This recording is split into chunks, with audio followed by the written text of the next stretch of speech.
Well, hello there, Banditos. We've made it. Another week is behind us, and the Dollar Bin Bandits are here to help you usher in another weekend for this Friday, August 12th. I am Joe Marcello. I'm Warren Phillips. I'm Mike Farrow. And this is the Dollar Bin Bandits podcast, and today we're bringing you our interview with someone from the world of television, specifically Bill Leff. You might know Bill from Major League One, Major League Two, or however, nowadays he's more known for his work on MeTV's Toon In with Me. Yeah, this was a dream interview with me. My kids and I watch Tune In with Me every morning. I have to warn people, this interview goes off the rails very quickly. There's all sorts of twists and turns. You're going to hear about Eric Estrada and comic books and former Brewers pitchers. So be prepared to go on a little bit of a roller coaster here. I am looking forward to this one. I have to admit, I knew nothing about this show nor Bill before the interview, but I love Oren Only interviews. I'm an Oren Only head, as maybe you've figured out before. So I can't wait to hear anything that goes off the rail, but especially this sounds just really juicy and interesting. So let's get to it. This is Bill Leff. Bill Leff, thank you again for joining us today, and congratulations on all the success with Tune In with Me. Oren, you're so kind. Thank you for having me, and I appreciate that. I was hoping when this whole thing started there'd be some success, and there has been some. So good. You have your own merchandise now. I mean, you're up there with the best of them. You know, I'm an insane toy and action figure collector. And we're talking about the idea of putting together action figures in a play set and stuff. And I just drool. It's wrong for an adult to drool, but I just can't stop. Yeah. No, I think it's, it's the next level to go with the Tune In play set. You have the where you guys have the TVs and the little area there. Kids can move it around, make their own Tune In with Me every morning after the show.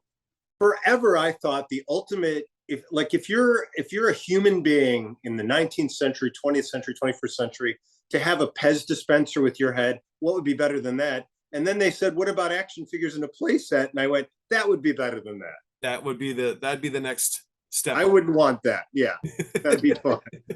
Now, would you buy your own action figure? In a minute. Obviously. And a lot of them. I would sit at Target next to the display like all day long and just steer kids toward it, or adults, whoever wanted it. Right. I would just go, here's something interesting. And I'd wear this disguise so they wouldn't know it was me. I'd say the outfit you have on outside of the show is totally, I almost didn't recognize you. You know, there are days where I go into work. So on the show, more times than not, I'm wearing a hooded sweatshirt and a t-shirt. And there are days where I drive in and I'm wearing the exact same color hooded sweatshirt and t-shirt, but we still have to change them to make it a separation between reality and fantasy. Right. But it's the same outfit. Yeah. Well, that just shows you're the common man. You're the everyday man. Yes. It's someone we can all relate to. Yep. We have talking fish in our lives that we'd like to get to know. And you guys just took it to the next level. Now it's being recorded. Can I tell you, this has been such a boom for people who do have talking fish. There was a time, you know this, if you had a talking tuna, you were almost embarrassed to come out and tell people. Not anymore. No, it's out. You're proud. And, and conversations being held in households throughout America about our talking fish friends. And that this is normal. This is just who Thank goodness. Yeah. Thank goodness. Well, thank you guys for doing that. You're welcome. You open that door. And you guys also have the rights, or I don't want to say rights, but you could show the Flescher Superman cartoons. Yes. You know, the Flescher Superman cartoons, I don't know if you watched them as a kid, but they just stood out. There was just something so great about him. Just his iron jaw and the toughness and the way they looked like dime store novels from the 40s. You know, they were animated in that style. And, now it's so much fun to get to see them again as an adult and appreciate them even more, because now you have the nostalgia factor built in. It's just it's a dream job. I'm not going to lie to you. I'm in a dream job.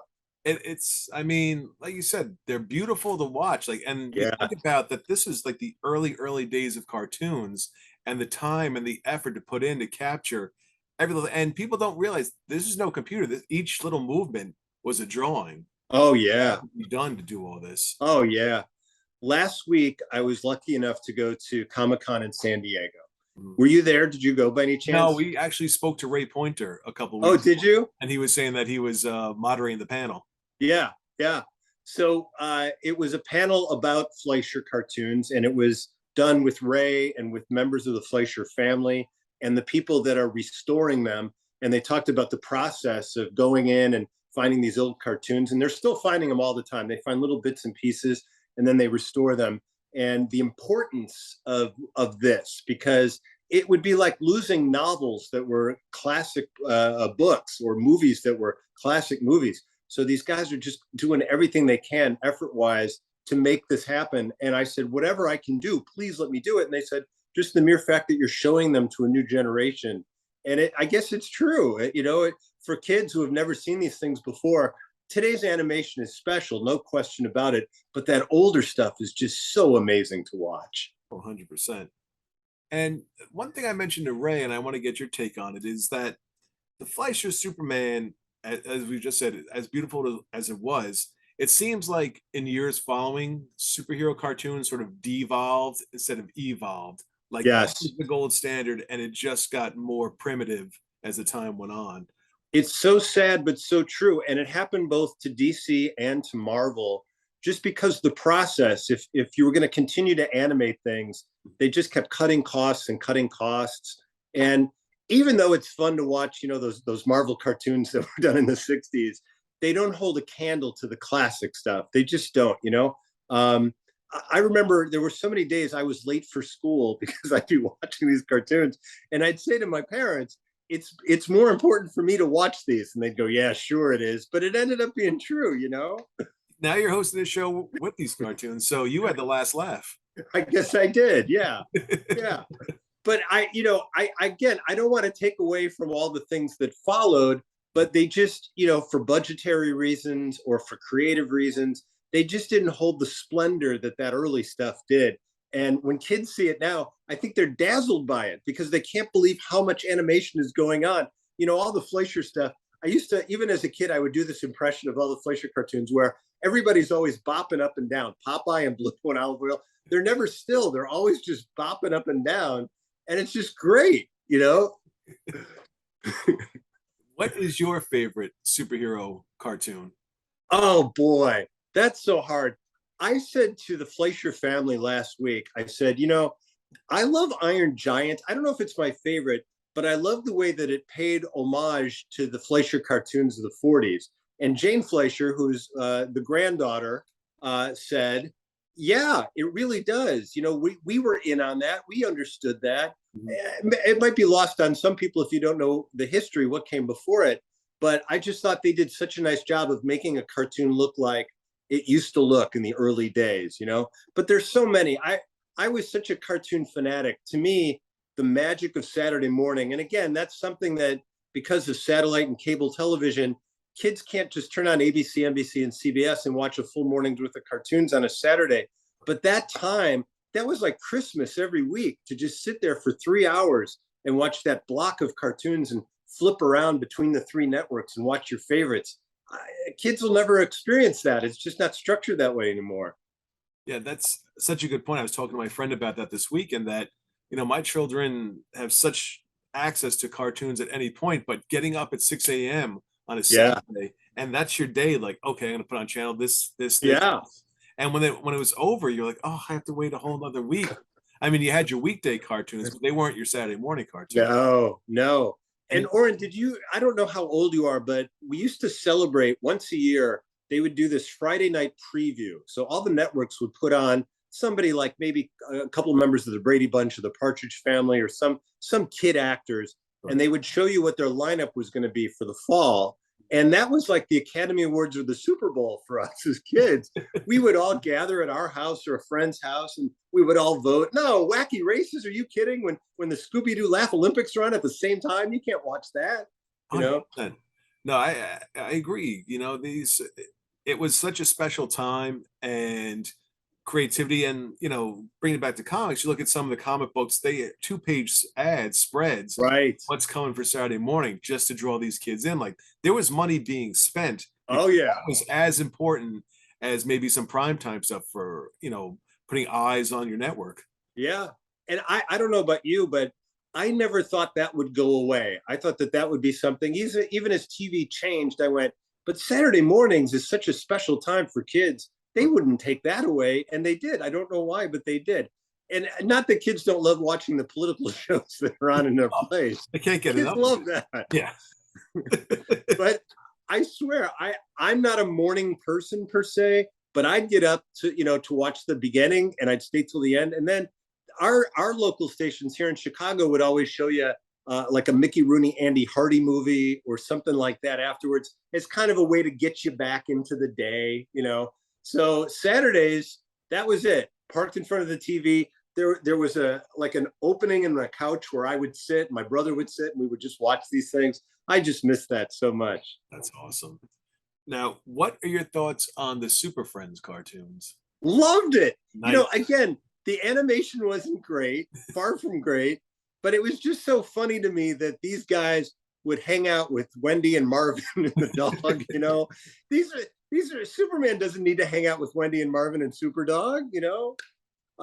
Yeah, I liked those. I always liked it toward the end when it wasn't just the 5 basic Super Friends, but they'd bring in Green Arrow and Green Lantern and Hawkman. That was fun, right? What did you think? Did you enjoy those? Oh, I loved them. And you're right. Like when they started incorporating different folks in, and you were like, oh, now there's Darkseid as the bad guy and his, and you're, and then the toys, of course, came out, and that's sort of, you could play from what it was there. But the one thing I noticed, we were talking to someone who worked on the show, and they were given the directive, no violence.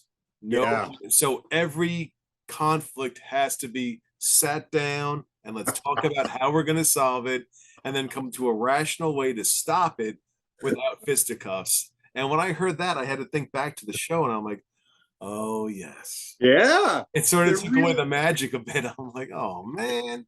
But maybe let's hope that it helped kids realize that you don't always have to punch the people you don't agree with, that you can find some sort of common ground. I miss the phrase, like you'd hear this a lot. Meanwhile, back at Justice League headquarters, because in real life, you don't get that. You don't get that transitional meanwhile. No, you need that even when I'm reading like a comic now, and it's sort of transitioned to a different thing. That's the voice I hear in my head of the narrator moving the story along. And it was perfect. I mean, it was perfect. It was perfect. I also have to tell you this. This is one of the funniest moments in my childhood. More times than not, I have a brother who's 2 years younger than me, my brother Adam, and the two of us, Adam and I, would just watch these cartoons together. Mm-hmm. And one day, right in the middle of a Scooby-Doo, he throws his arms down and he goes, "That's it," and he walks out. And I walked after him at the commercial, not during the episode, but at the commercial, and I go, "What do you mean that's it?" And he goes, "Scrappy-Doo has made this show unbelievable." So he was all on with the talking dog and solving the crimes and running into Don Knotts. He was okay with all that. But as soon as Scrappy-Doo entered, I'm out. That's a deal breaker. And you know what? I can agree with him, because Scrappy, you bring him in, and what did he bring to the table? Right. It's not like he was helping solve the crimes. He was getting himself caught up into something. Yeah. You got to rescue Scrappy. Then you have to figure out how to stop this criminal mastermind. He's a nuisance. And that guy probably would have gotten away with it too if it wasn't for those meddling kids. Those kids are there at the right time. Frustrating. Yeah. Well, but again, I watch a lot of the kids, because I have kids too, and I watch what they watch, and the creativity, it just isn't there as it was then. And even when they try to riff off some of the old stuff, it doesn't have that same magic. It's not, it's not written down to kids, right?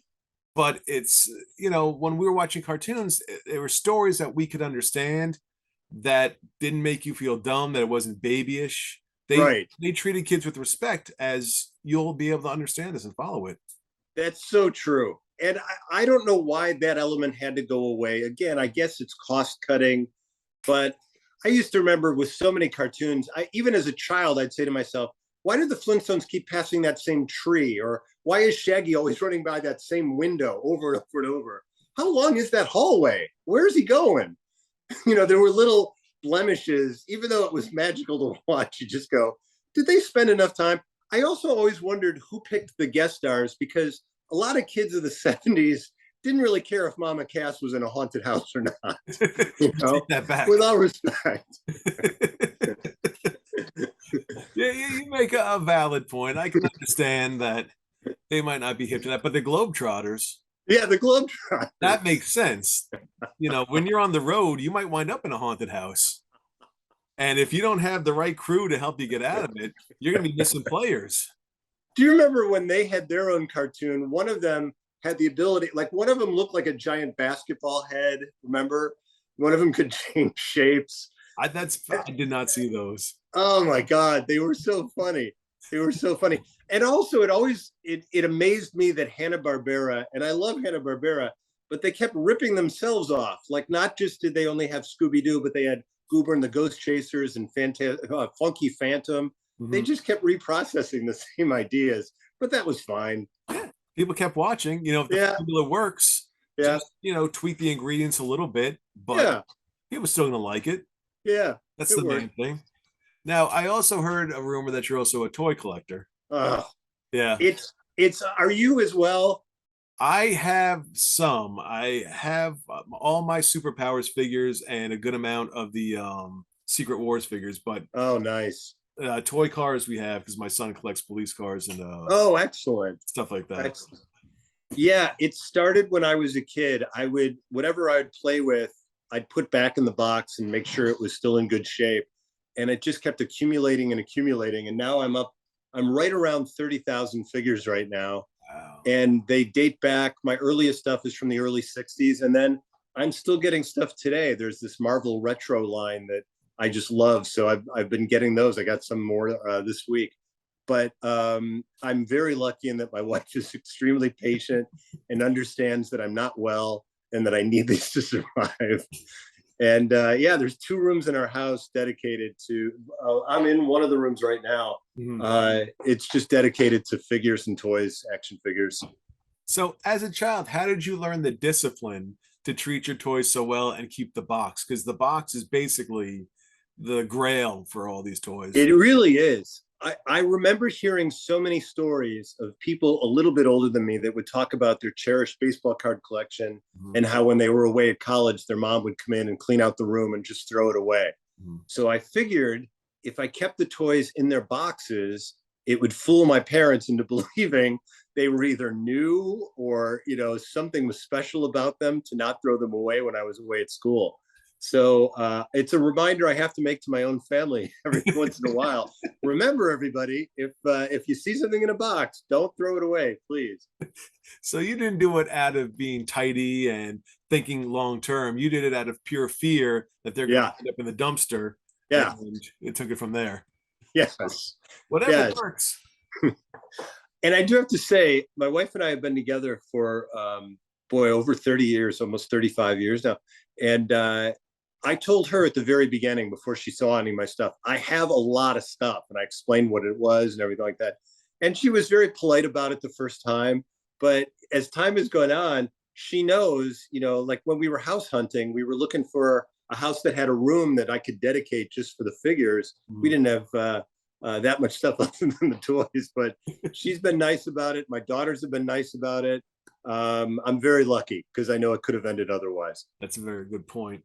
What have you seen as a collector change in toy collecting? Because it seems like it's kind of just blown up recently.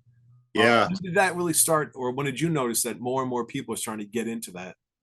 I think people started to do it for monetary reasons. You know, they did that with baseball cards too, and people recognized that toys that were $1. I'll give you an example. Here's a Hot Wheels car, 1968. Right, 1969, I'm sorry. It was under $1, it was 79 cents. And now it's in the $600 to $700 range. Wow. So that's not a bad return on your investment. So a lot of people thought, boy, I've got a couple of old toys and I could go to flea markets or garage sales or whatever and pick stuff up. So people really started doing it for investment reasons, which I don't do anything for investment reasons. I do it because every toy I own reminds me of something that makes me happy. You know, a Saturday morning cartoon or a movie or a rock group or a Disney special. So I'm all in, you know, and my wife said to me one time, you know, if you were a drug addict, it would be cheaper for us. So I said, I appreciate the offer, but I'll stick with the toys. That's one of those signs you could put in the house, like, our house is a home. If you were a Yeah. drug addict, this would be cheaper for us. And just put that in there as a reminder. I feel like I should speak at halfway houses and explain to people who are on the ropes. Yeah. You guys just go to Target, look down the toy aisle, change your life. It's a way to, put your life in perspective. Yeah. Yeah. Yeah. But I know you focus on superheroes. I was lucky in my childhood. There was a company I'm sure you're aware of named Mego. And Mego used to do these 8-inch figures, and we would eat them up. My friends and I, my brother and I, whenever new Megos came out, we were the first ones to go to Toys R Us or Circus World or KB Toys and get the newest ones. And that collection just got bigger and bigger. And then the ones you mentioned, Secret Wars and Superpowers, came along, and they just did such a magnificent job with their figures, 4-inch figures. And there's been other companies along the way that have put stuff out. And I just, it's so contagious to me. As soon as I see one or two of a line, I'm like, I got to get out all those. I can't just stop at one or two.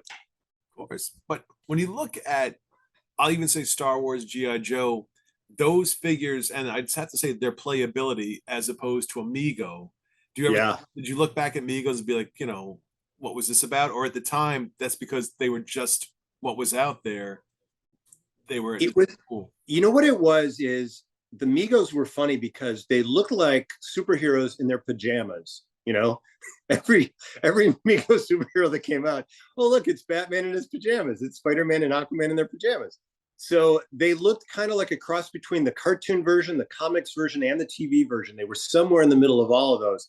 But what we would do is, because we're either too smart or too stupid for our own good, is we created this world where the superheroes and the Star Trek guys and the Planet of the Apes and pirates, they all coexisted, So our room, you'd walk into our room and we had this great setup that looked like it could be from outer space or another planet or whatever. And all these guys were either helping each other or after each other, not solving problems the way you mentioned, Oren, where they did it politely through discussion, but they were battling it out with the Batmobiles and lunar rovers and whatever we could find. And it just made for such a very happy childhood. I can't tell you how much fun. And sometimes there'd be 5 or 6 guys and they'd all bring their superheroes together and we'd all be playing them and there'd be 150 or 200 figures. It was amazing. So you created the first multiverse. Yes. You were the guy who put this all together and it set forth from there. Well, in retrospect, it's ridiculous because I also had, I don't know if you remember, but the Marx company put out these president's figures that were a couple inches tall. So we threw them in, and then I had Marx Disneykins, so the Disney figures were in. So there was there was no exclusion for any reason, no matter what your affiliation was. Come on in, we want you in our world. So the William Howard Taft Robin team up that we'd all been dreaming about finally got to take place. Well, it's so funny you say that because I don't know if you remember, but in that president's set, there was a Theodore Roosevelt who had a cape. So we always used him as like the moderator. Roosevelt would bring all the guys together because we go, he's the president that can fly. So all the superheroes respect him. I learned just a few short years ago, Roosevelt could not fly. And it was a very hard day for me. Really? Yeah. Oh. It turns out only Taft had the ability to fly, but I didn't know that. That's not in the history books. No, they never mentioned that. Come on, America, get with it. I had one Mego. My parents bought me a paunch from Chips. Oh, sure, yeah. So I remember this very well. I opened it up, took it out of the package. His boot fell off. The gun belt fell off. His shirt kind of opened up. And I was just sitting like watching this all happen as if, did I do something wrong? And I gave it to my parents and I'm like, what's with this? Yeah. Before I knew it, Eric Estrada's naked in front of me. And I'm like, well, that's the end of that. I think I just put it down and walked away.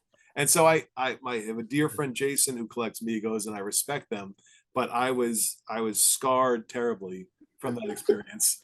I'm still trying to work these things. By the time they got to the Chips figures, they were using a cheaper grade of plastic. Okay. So years later, almost all of those figures, they call them Zombie Punch and Zombie John because the skin is all lightened on them, and they look like zombies. Right. And I think if they had timed it right, they probably could have sold more of them, because now kids love zombies. Oh, yes. So Zombie Punch and Zombie John would have done really well. I have a similar story. I had a bunch of, I know you're a Captain Action fan. Mm-hmm. I had a bunch of the figures, but I didn't have the outfits that you'd put on. For people who don't know, Captain Action was made by Ideal in the mid 1960s.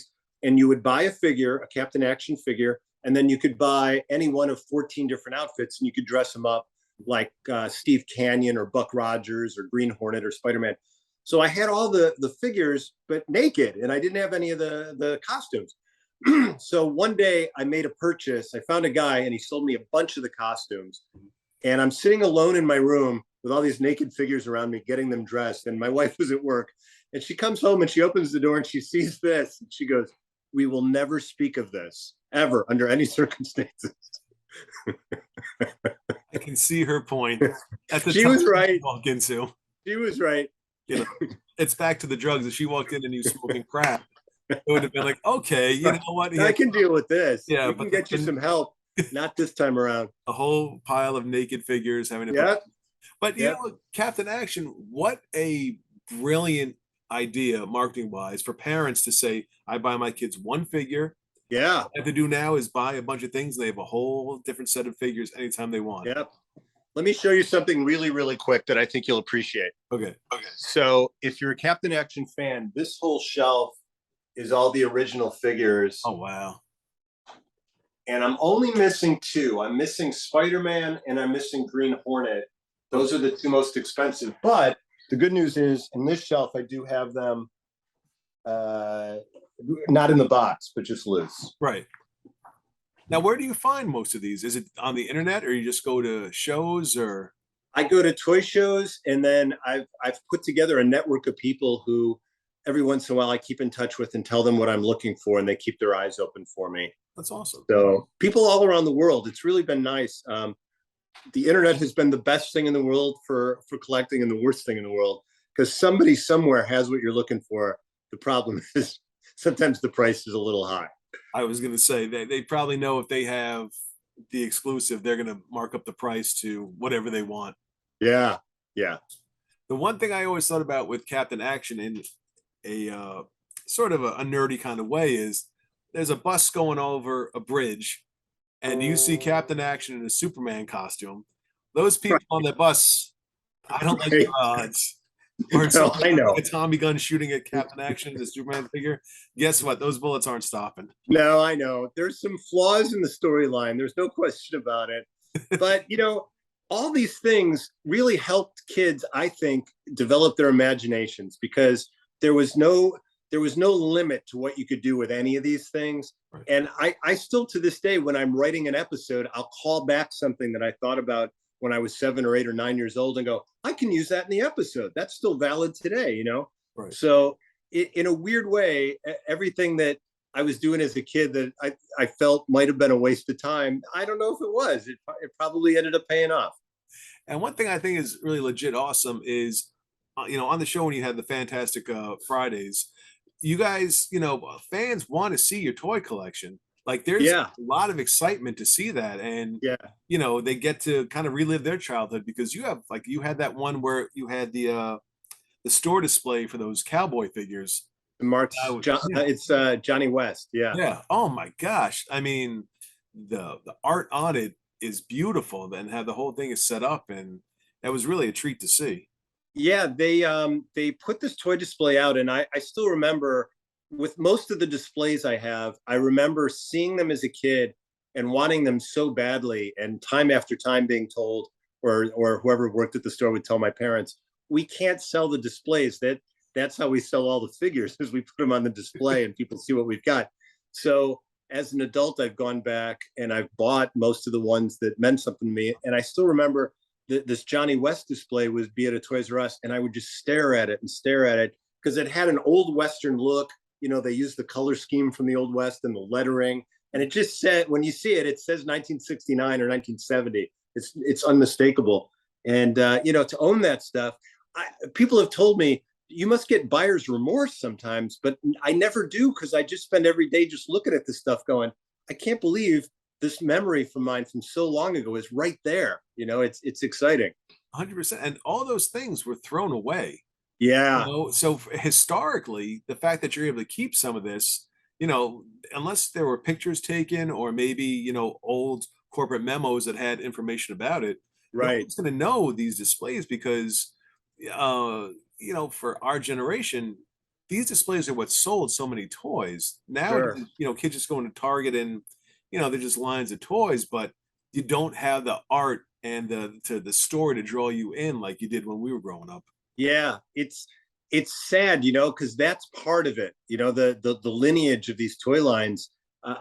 Much like the cartoons we discussed earlier, I don't want that stuff to be lost. And I mean, I know I'm not going to last forever, so I have to figure out a way to get this to somebody else who will be the keeper of the golden key for a generation or two. Well, that would be nice. Was there Yeah. ever a cartoon that you wished had a toy line and it never came out? Yeah. I loved Johnny Quest. Everything about Johnny Quest, from the theme song to just how stilted it was. It was, it's so fixed in time, and there were no toys for him at all. But now I have there's 4 figures that a company called Figures Toys made that are perfect. It's Race Bannon, it's Dr. Benton Quest, it's Haji, his friend, and it's Johnny. And I wish they did giant play sets and stuff. They don't. They only do the 4 figures. But what a happy day it was when I found that this line that I wanted so much as a kid was finally coming to fruition. That's really awesome. And what I'm also noticing now is so many of these new toys are just pulling off of the retro toys. Like it's old toys coming back again, and that's what's selling. These new toys now, it might not have the fan base, but anything that looks like or represents the past is what folks are running out and going crazy for. This has been going on for a while. They realize that there's a nostalgia factor for people who are our age or a little bit younger, a little bit older. Mm-hmm. And then for kids, it's a new toy, but it has that look of something that's old. Right. And I love it. I think it's really nice. People were afraid, hardcore collectors were afraid it would devalue the older stuff, and it really hasn't. You can always tell the difference. Right. Mego, who we've mentioned a couple times, is now celebrating their 50th anniversary. So they're repackaging their first 6, I think, figures in boxes that look just like they did in 1971 or 72 when they came out. And it's so good to see them again. There's a sticker that says 50th anniversary Mego on it. But other than that, it's exactly the same. It's great. That's really great. And they're going to do one of Punch for You that also falls apart immediately. My leather writing campaign has proven fruitful. I can't wait to open it in front of my kids and then have to explain basic human anatomy. Hopefully they make it, proportionate to what the real body looks like, so it's more embarrassing for me. Wouldn't that be great? Yeah, I mean, and for Erik Estrada too, to finally fans can see, this beautiful body he has. Wouldn't you be upset if you were Erik Estrada and they did something like made a figure based on you, and then you just find out it just falls apart the second it's open? That would be the ultimate insult. I think late 70s, early Erik Estrada was doing pretty well for himself. Yeah, I guess. He might have had a few other things going on, and right.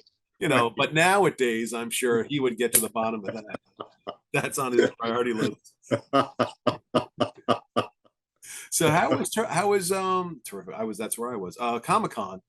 I had never been to the one in San Diego before. I go to the one in Chicago every year. I'd never been to San Diego, and everybody said, "Just wait! You can't believe how big it is." Right. And they're right. It's gigantic. The emphasis there is more on the companies themselves and what they're putting out. Like when you go to the one in Chicago, it's almost exclusively dealers. It's not so much the companies. So it was interesting to see the difference there. And also, there's a lot more, I shouldn't say a lot more, but a lot of different role playing going on in San Diego than there was, the people who dress up in costumes. Yeah. And everybody seems to forget that they're not really seeing a stormtrooper. It's just a guy who lives in Reseda dressed as a stormtrooper, because you see, there's so much excitement. Look, it's the guy from Stranger Things. No, it's not. It's a guy who works at a camera shop, and he's dressed like one of the guys from Stranger Things. So were you the one there who rained on everyone's parade when they were trying to have a good time? And you were like, no, gang. No, I'm just a stormtrooper. do not get that excited. It's not worth it. You're only going to be a disappointment later. No, because, as we've talked about my faults with collecting goofy stuff, I have no right to point an accusatory finger, but it's so much fun to see the excitement, and there's no wall. They just go, it's Admiral Thrawn. Is that why they call you Bill the reality check Leff in Hollywood? Yeah. Keep it real. Yeah. Now, Christian Slater called me that a few years ago, and it's never gone away. Yeah, well, you guys have been tight for I don't know how Very long. close. Yeah, very close. And you look alike too, and that's a weird thing. Always. I mentioned him because I found out last night that Christian Slater's dad, also an actor, played Frank Ryan on Ryan's Hope for the first season, and I didn't know that until yesterday. So whenever I tell my family these facts, they go, "Who cares?" So my day today will be spent finding somebody who cares about that, because I remember him on Ryan's Hope, on the soap opera Ryan's Hope, but I didn't know he was Christian Slater's dad. So before I fall asleep or do anything, I'm just going to make sure I find somebody who enjoys that factoid. Just text me, because in my house I mention things and they're called nerd facts because nobody cares but me. Like, I'll be watching something and I'll be like, hey, did you know the guy who played the dead body in Goonies was also the estuary victim in Jaws? And my family shrugs, or they'll just go about their business. And I'm sitting there saying to myself, isn't that interesting? It's you and I have these very similar things where it's a lonely existence where we have all this wonderful information to share. Right. And no one cares. No. It's one night I'm driving with my wife. Do you remember when Larry King had his own radio show? Mm-hmm. All right. So Larry King is on, and he loved baseball. And somebody called up and they said, Larry, what was the Oakland A's lineup in 1972 when they won the World Series? And I quickly rattle it off. I get everybody. And my wife goes, why? Why would you know that? She goes, quickly, who's the Secretary of State right now? And I go, I don't know who the Secretary of State is, but you know the 1972 Oakland A's lineup. Good for you. That's perfect. See, again, I am a baseball card encyclopedia in my mind. So when friends of mine are like, oh, they'll mention an old player, and I'll be like, he was originally drafted by the Braves, but then, nice. I start dropping knowledge. They're just like, okay. So one day there's going to be a game show for guys like you and I, or there'll be a terrorist who has this riddle, and we have to know, we'll save lives, Oren, you'll see. Yeah. We'll save some lives. Yeah. I'm still convinced. I'm in, the major league movies. Mm-hmm. I'm in those, right? And I'm still convinced that part of the reason I got cast in it is because I did that with the director and the producer. All I did during my audition was do baseball trivia with these guys, and then I got the job. So I'm like, I think that might have helped. I think it shows that you're a legit fan. I think it is. Yeah. Yeah. How was that experience, by the way? Oh, I played a baseball fan. In those movies, there's this group of people out in the bleachers who start out with 4 of us and we get bigger and bigger. Right. And I basically, much like the TV show, I just played a version of myself. And, if you can't pull that out, what have you got, right? Wow. You're a method actor. But it was so much fun. The first one, I spent a whole summer. They shot the first one in Milwaukee, and it was really great getting to know the actors. And they had a bunch of former players, and just hanging out with those guys for a whole summer was just surrealistic. I kept pinching myself. There was a time where there was a guy, I'm sure you'll remember him. Pete Vukovich was his name. He was a relief pitcher for the Brewers and the Cardinals. Yep. And Pete played the first baseman, the Yankees' first baseman in the movie. So they're shooting him and they're doing the scene, and he does it once and he starts to take his uniform off. He's going home. And they go, Pete, where are you going? And he goes, we shot the scene. I'm going home. And they go, no. We shoot scenes several times from different angles. We do close-ups. So he calls me over and he goes, Billy. And he writes down a phone number and he goes, call Mrs. Vuk and tell her the Vuk ain't going to be home till late. I'm like, all right, Pete, I'll do that for you. Speaking to the third person. Yeah, the Vuk. The Vuk, man. I wonder if I had called his wife, if all I needed to say was the Vuk, and she would have gotten it. Probably, right? Don't even introduce yourself. Just drop the message. The Vuk shall be late. Yeah. Gotcha. Enough said. For code, yeah. No need to explain. She gets it. I also like that he refers to his wife as Mrs. Vuk. That's pretty fun too. Well, that's a formal thing. That's being a gentleman. Right, you have to be. You never give your wife's full name. You always say Mrs. That's how things get done. I now pronounce you Mr. and Mrs. Vuk. You may kiss the bride. I'm thinking about the wedding now, and it's beautiful. He was a heck of a pitcher too. He had a lot of pitchers. Yes, he was. You know. Yes, he was. No, people don't talk about him enough. You know, remember Steve Yeager, catcher on the Dodgers? For some reason, Steve would always give me catching tips. Like he'd walk up to me and he'd go, if there's ever a ball just hit straight up in the air, back up on it, and then you can play the angle a lot easier. And I would just nod, and I'm like, I don't know what I'll ever do with this information because I probably won't ever be a major league catcher. But if I am, I'm going to thank him at the awards banquet. Like you said, we don't know when this is going to come in handy. There was a replacement player strike a few years back. Right. That was your time to shine. I think wasn't he the dude that he created the flap that used to hang under the car because he got hit in the throat?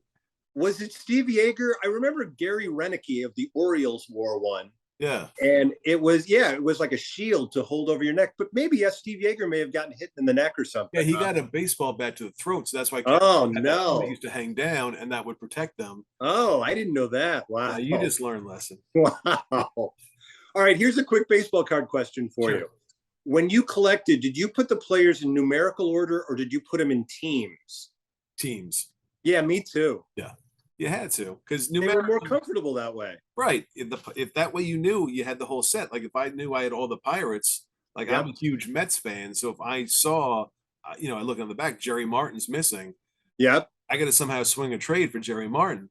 And it took me 20 some odd years to get the 1985 Mets set because I'm convinced there were cards that were not produced on the East Coast. Like for the life of me, I couldn't find the Keith Hernandez card. I don't know where it went. I think you're onto something because regionally, there were always some cards you just plain couldn't find. Nope. I think that's when a guy would get traded, Oren, would you trade him? Like if a guy went from the Phillies to the Orioles, would you put him in with the Orioles? Sometimes I would do that if I knew. Not always. No, I got sloppy. But I did. I was such a fanatic that I looked at the back of the card. So by the time I was collecting, Jerry Koosman was on the Phillies. Yeah. Because he was a former Met, I kind of would put him close to the Mets cards to show all the former Mets. Yeah. So that was, I didn't have a lot of friends, obviously. This is how I was spending my time. But, it made me happy. Now, here's something that I did that I would not recommend to any baseball card collector. You would always get a card that would be like, it would say Texas Rangers rookies, and there'd be 3 guys. Yep. So I would cut it into 3 cards, which has probably cost me millions of dollars over the years. I just died a little bit inside. Yeah, you never want to do that. That's the biggest mistake you could ever make, except for a friend of mine. Here's an even bigger mistake. Some years the cards would have signatures on them, and sometimes they wouldn't, right? So my friend would sign them all himself, not his own name, but the players' names. That, believe it or not, does not add to the value of a baseball card. That's surprising. Yeah, you would think it would, right? You're like, oh, look, cool. I got Dave Steve's card, and it's autographed. Oh, no. I autographed that for Dave. Oh, because his signature looks just like Scott McGregor's. Yeah, well, small world. Also, if Dave Steve would have signed it, it probably would have been spelled correctly. But my friend did not spell them correctly all the time either. Poor Dave Stubb never got his day in the sun. No, he didn't. Very sad. He couldn't catch a break. Good prospect, though. Hey, since you're a Mets fan, did you ever notice that on what's the show with Alan Thicke? What's that called? Growing Pains? Growing Pains. Did you notice that all the families that lived on the block had the names of the 69 Mets? There's the Seaver family. The Koosmans, the Crane Pools. Wow. Yeah. Now you just taught me something. How about that? Gee whiz. That was like an inside joke, I think, for only Mets fans, but I always enjoyed it. Anytime there'd be a party at somebody's house down the road, it'd be AG families having a party. Wow. Maybe it was Tommy Agee. Maybe it was. It could have been. Yeah. What's to say Mike Seaver wasn't, a former relation to Tom at some point. Yeah, they could have been. They never definitely brought could that have up. been. Yeah. And now we have to think about that all night. And did you know that Frank Ryan on Ryan's Hope is Christian Slater's dad? What? Are you kidding me? I'm telling you, before this day is through, somebody's going to hear that and go, I cannot believe that. Thank you for sharing that with me. That's what the internet's for. Yeah. You throw that nugget out there, you're going to get so many likes. People are going to go absolutely ballistic. And then, you know, you might have Christian Slater getting in touch with you, being like, thank you for honoring my dad. What if he didn't know? What if he's like, oh my God. He thought his dad was a teacher. Where was he going every day? Now you finally cracked the case. Finally told the secrets. A couple of years ago, you know, before I did Tune In with Me, I was a radio show host here in Chicago. And anytime anybody of any fame would come through town, we'd have them on and talk about it. So Kate Mulgrew was on to talk about the last of Star Trek, you know, the end of Star Trek. But she used to be on Ryan's Hope. So all my questions were Ryan's Hope related. And at some point she just said to me, we can talk about other things too, but I don't know if I'll ever get this chance again. So you're the guy in America who's keeping Ryan's Hope questions alive. You're answering what we're afraid to ask. Well, because I'm me, I then shifted to a TV show she did for less than a season called Mrs. Columbo, where she was, you know, Detective Columbo's wife, and she also solved crimes. Ooh. So at least I threw that in there just so she'd come back at some point. Nice. That's you know, that's a bigger reference. Yeah, much bigger. Star Trek. People don't like talking about that. No one knows what that is. It's like a Star Wars knockoff, but Mrs. Columbo. Right. Now you got a story. You got movies coming out about that. I say you got, you know, some sway at MeTV now. Can't you push to get Ryan's Hope on? I would love that. I think it would take off big. And here's the baseball tie-in with Ryan's Hope. They revealed early on that soap opera, they had Nolan Ryan in, and Nolan Ryan pretended that they were his cousins, that this was Ryan's Hope was his cousin's family, you know? So, there's your baseball tie-in. I was going to say, you know, how many times do you have to watch, you know, Bonanza reruns? Throw on Ryan's Hope. Right. Yeah. There's something, people would love it. Yeah. We could start a letter writing campaign. Now I brought in Nolan Ryan. Gee whiz. So when you were at Comic-Con, does anyone there sell comics anymore there? Yeah, there were still several dealers that had really old, very high-end stuff. Right. And I'll tell you, there's no shortage of people that are still looking for it and want to complete their collections. I never, even though I'm a comic book fan, I was never as serious about it to buy, you know, all the ones that are high up in the thousands or something. I have a bunch of Justice League. I don't have the whole series, but I've got most of them, and that was kind of the extent. I like the people that just go to these things and they say to themselves, I'm going to spend $10,000. I'm going to get 2 or 3 really valuable ones, and that's going to be my weekend. Yeah. And I watched them do it. It was fun to watch. I was about to say, as a collector, what do you think about grading? Well, you know, it's important once you get into the high-end stuff, because you really do want to know that everything's legit, nothing's been touched up or improved upon. Mm-hmm. I know there's a couple companies that are really, you know, very reputable. They charge a bunch for it, but if you're dealing and wheeling and dealing in stuff that's in the $10,000, $20,000, $30,000 range, it wouldn't hurt, you know, to get it certified. I was going to say, because, you know, I was at a show this weekend too in Connecticut, and I see these books and grade and stuff like that. And I said to myself, who comes in with a wad of money, right, drops it down? Like the first thing you do is, oh, the first appearance of, you know, John Stewart and the Green Lanterns. Let me spend $8,000 on that. Like I spent, you know, $100 some odd bucks at the dollar bins and stuff like that. And I was like, I felt awful about myself. Like, oh, right. What do you think it is? Because I've always wondered this. There's something in our psyches that gets excited by the first appearance of a superhero or the first season of somebody in sports that goes on to be great. Right. I guess it's a way of saying nobody knew back then that they would reach the pinnacle of stardom that they reached.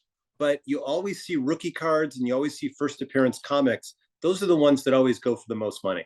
You know, I think with baseball, because baseball, it's so tangible, like there's statistics that you can use to justify a player's value. Mm-hmm. Someone might start off hot, and then sort of fade. Like we've seen that. Like I have baseball cards of, I don't know how many Greg Jeffries rookie cards I had Yeah. as a kid, and he had a very nice career, but he didn't take off the way it did. People thought it would. Sure. Comics, it's interesting because I talked to my friends before the days of the internet, before like Wizard magazine and stuff. Who was to say what comics were hot at the time? Right. It was sort of a personal choice. Like, oh, I really like Fantastic Four, and oh, they introduced a new character. Okay, that's cool. But it Yeah. wasn't until people started, putting values and these magazines that sort of pushed a certain number on you. Yeah. Oh, did you know that this comic's hot because this store ordered 75 more copies? Oh, I should probably get it. Right. You know, Right. I think it's part of the nature of any kind of collectible.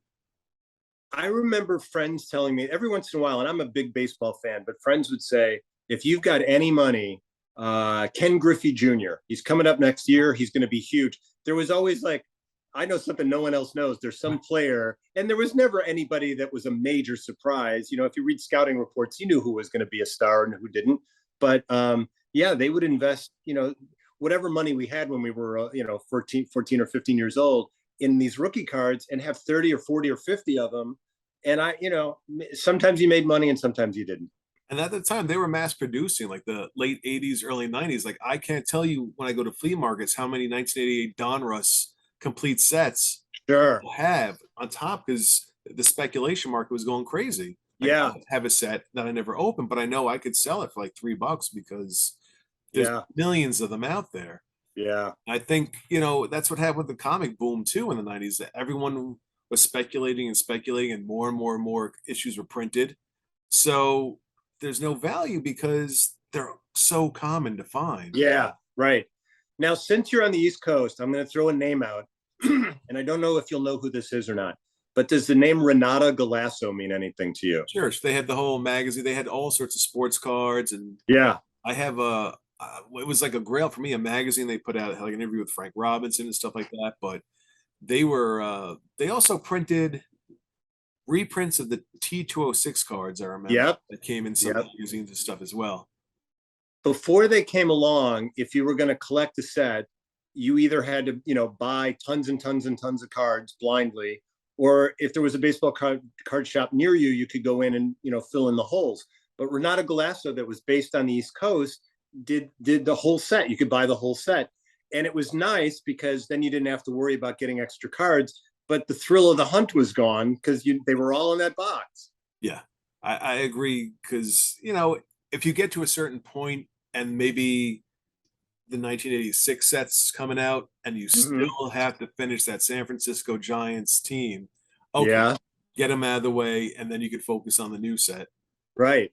And, I think the online and even buying comics and cards like this, it's sort of taken the hunt out of it a bit, because if I'm looking for a comic, I could just go on eBay. Like, I don't have to go from comic shop to comic shop or flea market to try to find it. And it's sort of fun to go from comic shop to comic shop and stuff, because you don't know what you're going to find at any place. My wife and I go to Maine every year on our anniversary. And what we always did is we'd fly into Boston and then we'd drive along the coast, and we would hit 6 or 7 or 8 or 9 comic book and or baseball card shops. And sadly now they're all but one is gone. There's only one that's still on that route. And it's too bad, because that was always a fun way to, spend an hour or two looking for the holes that you needed in your sets. Oh, 100%. But for you as a toy collector, are there toy shops dedicated to vintage toys? Yeah, there still are. And actually, there's been a boom in them the last couple of years. COVID took a little bit of a bite out of it, of course, but almost every major city has one or two. I'm always watching to see what the trends are, what's moving in and what's moving out. It's getting harder and harder to find stuff that's from the 60s and the 70s. It seems like the 80s and the 90s and zeros were when the glut of stuff really started to come along. But I still know a couple that sell older stuff, and it's fun to go in, and it's fun to know what their inventory is and what they're moving. What's the one toy that you wish you had? Oh boy, that's really tough. This is funny, but you asked this question earlier. are there any toys from cartoons that you always wanted? And I mentioned Johnny Quest. Well, the Flescher Studios put out these cartoons called Out of the Inkwell with Coco the Clown. And when I was a kid, now keep in mind, now they're 100 years old. Yeah. They were made 100 years ago. They never really did much Coco stuff. Well, the people at Flescher are trying to change that, and they've got a line of various kinds of toys with Coco the Clown on it. And they showed me the prototypes, and I went nuts, and I went, boy, I would buy these the minute they came out. Like the day they came, I'm first in line, and they go, you don't have to wait that long. We're going to give one to you.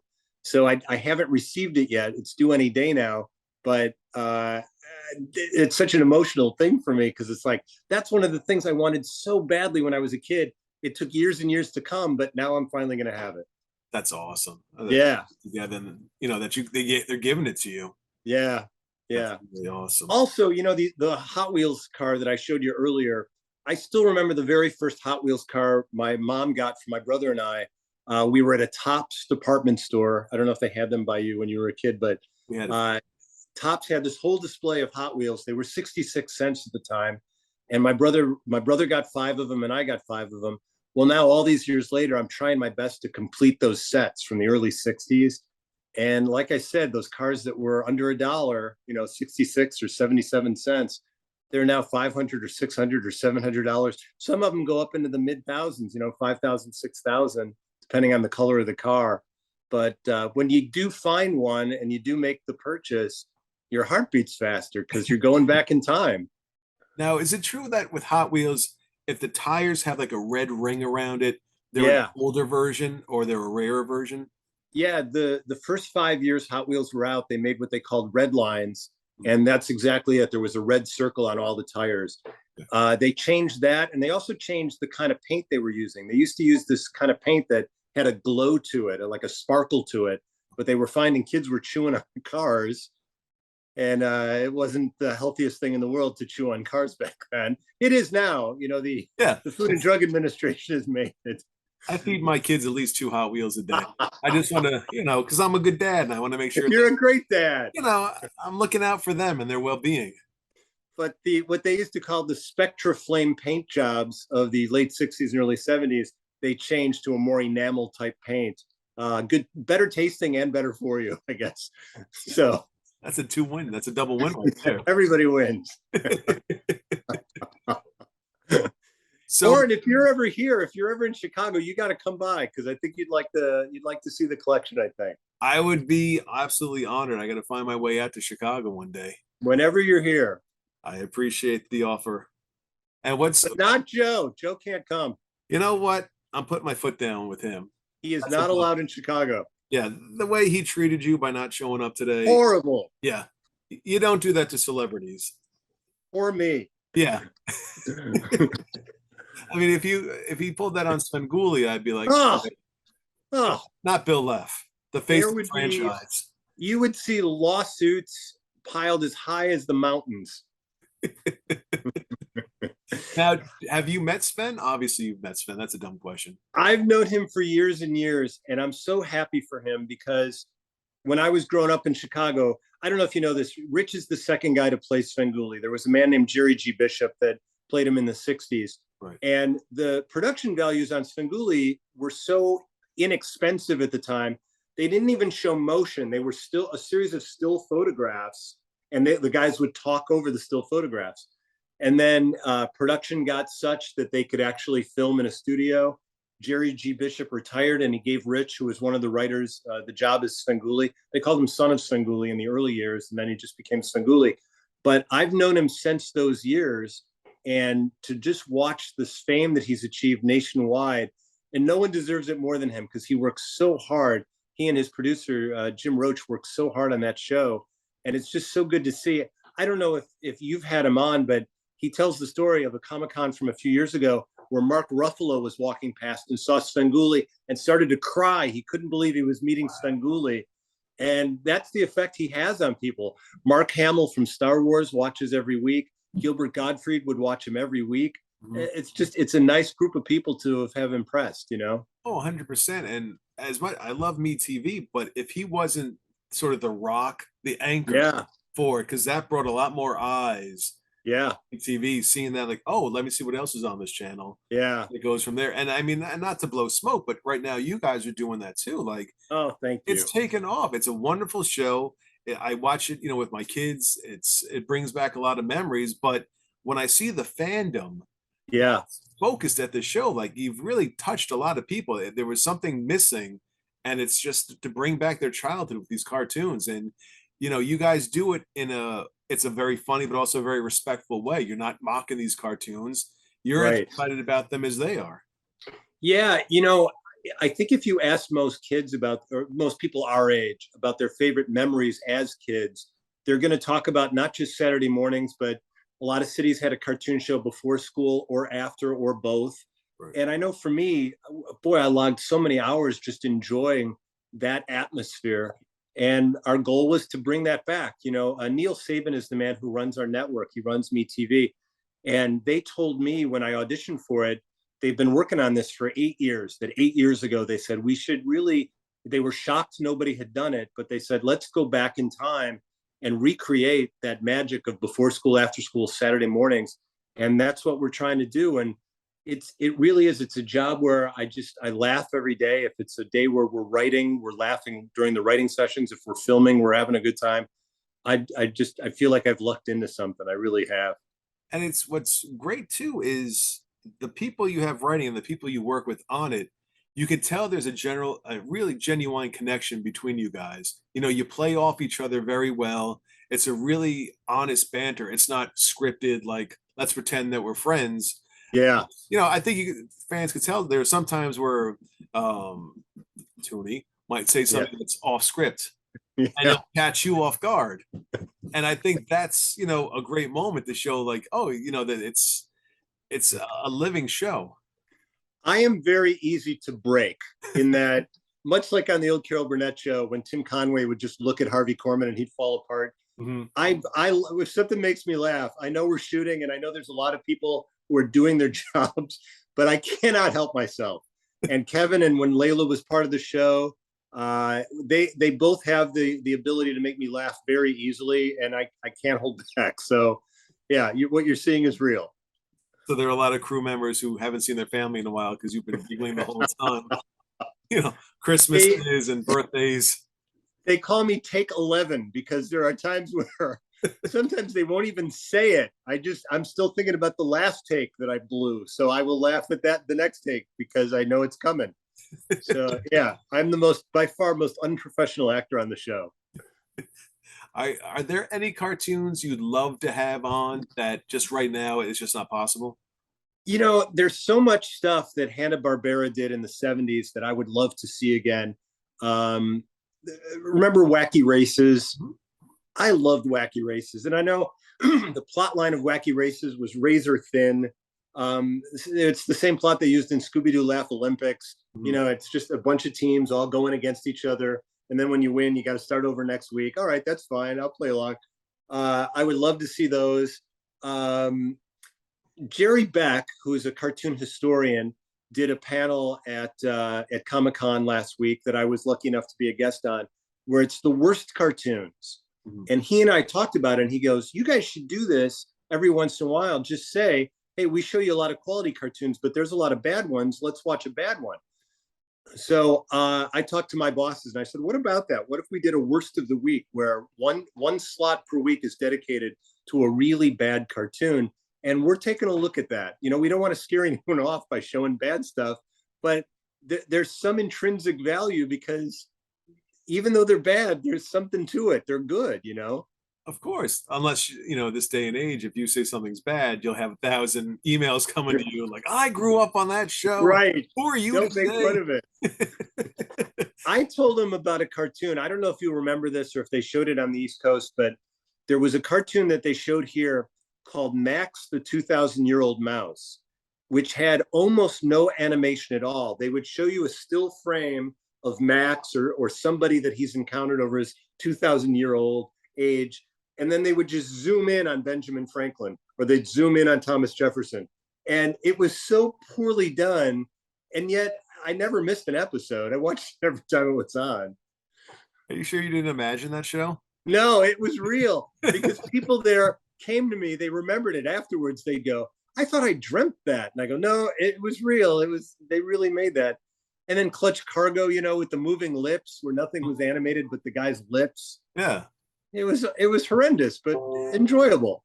What was the one? Danger Cat and something Mouse. Oh, yeah. Was it Danger? It might have been Danger Cat. And the bad guy was like an Edgar G. Robinson knockoff. He was like, yeah. He was like a frog or something like that. And he would always be messy because we had a station WPIX and they'd have like a Three Stooges and they'd have an Abbott and Costello. And in between those, they'd play this cartoon. And I think that they must have only made 3 episodes, but they played them continuously. Like, I could say these episodes verbatim as a kid. And I was like, oh, this again. Like, I want to enjoy it, but. Do you remember the 2 incarnations they did of the Three Stooges? One was called the Robotic Stooges, where for some reason they weren't just the Three Stooges. They had bionic parts. I don't know why. And then the other one was an animated version of the Three Stooges that the actual Three Stooges did the voices for. But by that time, they were in their late 70s. Yeah. So there was a lot of coughing and wheezing instead of actually reading the lines. Kids it was sad. The kids love that. Yeah, the kids love wheezing and coughing. When they hear an elderly person having problems with the respiratory system, that gets That's a good time. Yeah. It's like when G.I. Joe, brought the guys from the Civil War on and they couldn't really do the basic training, but they sat and they let folks know about their time and stuff like that. But Oren, you know what the lesson there was? It was that anything can happen, because as a kid, you just accepted no matter what cartoon you were watching or Saturday morning show, you just gave into the fact. You go, oh, okay. In Lidsville, everyone's a giant hat. All right, I'll buy into that. I say that now to my kids where I get upset and it's just because I'm getting old, there's a cartoon and there's, let's say, a set of talking animals, like there's talking bears and they're going on and on. But for some reason, there's a deer walking by and it's just like a deer you would see now. Why hasn't the deer evolved? Why is just the bears that are able to talk, but the other animals are still right? You're right. Around. Yeah, looking for berries and stuff like that, and they're driving cars. Like it's either everyone or nobody. Right. You're right. It should be that way. That's my kid. No, you can't. You can never be logical with this stuff. You just have to play along, and then everybody's happy. It's also why my kids don't like watching cartoons with me. The nerd facts of me pointing out, things. Yep. That's highly illogical. So what can fans, is there anything coming up? Are you guys doing another Halloween special or Christmas special there? What can fans we're in the process right now of writing the Halloween special and at least one Christmas special. Last year, we did one that aired in prime time, and then I wrote one called the Not So Special Holiday Special that we ran on our regular show. And it was all the scenes that weren't good enough to get into the regular holiday special. So I may do another one of those. But we actually had a meeting this morning about what to do with Halloween because we're looking at the idea of doing a primetime and a regular. We're not solid yet, but that looks to be the direction. So there's that. And then I don't know if anyone's announced this yet. This may be an exclusive, but we're also going to do something at the New York Comic-Con in October. Oh, for real? Yeah. So we're all very excited about that. So if I get tickets to New York Comic-Con, there's a chance I might see the great Bill Leff in person. It'll probably be an actor dressed as me. Obviously for security reasons. You can't run that risk. I know one or both of the Franco brothers have expressed some interest. So it'll either be Dave. It'll probably be Dave. Yeah. Because you don't want to be, he's handsome, but not that ruggedly handsome. Like right. Because, you leave Chicago, MeTV is nervous. They don't know what's going on. Their star. What could happen? Yeah. I'm surprised they let you go to San Diego. Well, we did it under the shroud of darkness. We went in the middle of the night so nobody would know. And when you were there, you saw a lot of Bill Leff cosplayers. And then there's Bill Leff, there's Bill Leff. And you were able to slide right by in your Stormtrooper costume. Nobody knew. A God walked among men for one day. Last year we got pictures from families where the family would dress like us, the people on the show. And when you see a kid with a graying beard, you just go, That's not hell. I'm thrilled, but that can't be healthy for a child to be dressed like me. I mean, it's American patriot, everyday guy. Yeah, I guess. All right. Harrison Ford on the weekend, maybe. He always has sort of the stubble going. It could be anything you want. But I tried to figure out in my head, if a kid came to my house dressed as me, candy wouldn't be enough. I'd give him a lamp or an end table. I would just feel like candy doesn't even come close to this.